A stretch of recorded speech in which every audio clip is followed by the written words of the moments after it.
Madame, Monsieur, bonjour et merci de nous rejoindre sur RTI 1. Tout d'abord, l'actualité en Côte d'Ivoire. Des équipements, notamment des camions, ont été offerts récemment à des unités de transformation semi-industrielle de manioc. C'est un don du Fonds interprofessionnel pour la recherche et le conseil agricole. Ces dons entrent dans le cadre du projet d'appui au développement des filières manioc et maraîcher. Objectif, garantir un meilleur approvisionnement des marchés en produits vivriers. Toujours en Côte d'Ivoire, ce coup de filet des éléments des douanes de la direction du Moyen Comoé. En effet, des camions transportant 14 tonnes de produits pharmaceutiques de contrebande ont été saisis. Des marchandises frauduleuses estimées à 260 millions de francs CFA. C'est aujourd'hui la journée internationale contre l'abus et le trafic de drogue. 36e journée autour du thème Organisation de jeunesse pour des actions anti-drogue. Cet événement veut renforcer l'action et la coopération en vue de parvenir à un monde sans toxicomanie. En Côte d'Ivoire, le message du gouvernement est lu par le ministre de l'Intérieur et de la Sécurité, le général Dumondé Vagondo. Organisation de jeunesse pour des actions anti-drogue. Le thème de cette journée reflète la vision du président Alassane Ouattara. Le président a fait de 2023 l'année de la jeunesse, avec pour objectif de former une jeunesse saine, capable de contribuer au développement économique et social de la Côte d'Ivoire. Le ministre de l'Intérieur et de la Sécurité appelle à des efforts communs pour favoriser une société sans toxicomanie. En Côte d'Ivoire, une enquête nationale sur la consommation de drogue et la santé, réalisée en 2017, a révélé que 30,2% des élèves avaient touché à la cigarette dès l'âge de 13 ans. 9,6% avaient utilisé des tranquillisants ou sédatifs et 2,5% avaient consommé du cannabis.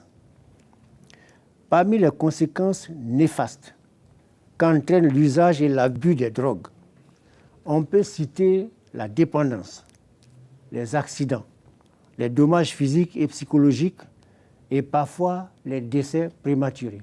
La journée internationale de lutte contre l'abus et le trafic de drogue est une occasion pour le gouvernement de souligner l'urgence sanitaire de ce fléau et de renforcer ses actions pour l'éradication de la drogue.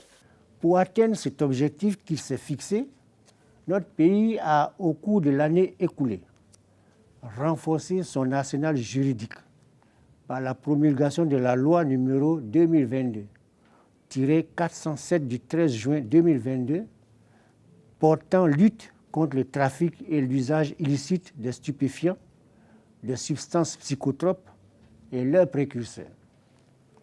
Améliorer l'efficacité des structures répressives à travers l'opérationnalisation de la cellule aéroportuaire anti-trafic et de l'unité de lutte contre la criminalité transnationale organisée. Structures spécialisées dont l'action se combine à celle des services traditionnels anti-drogue de la police, de la gendarmerie et de la douane. Renforcer les moyens opérationnels des services de lutte anti-drogue désormais dotés de vecteurs terrestres, aériens et maritimes. Adopter un plan national intégré de lutte contre la drogue qui met en cohérence l'ensemble des actions préventives et répressives que de prise en charge des toxicomanes.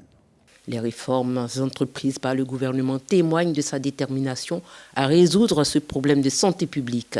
Cependant, des défis subsistent. La Côte d'Ivoire aspire à devenir une société sans toxicomanie, avec une jeunesse épanouie et prête à conduire le pays vers un avenir prospère.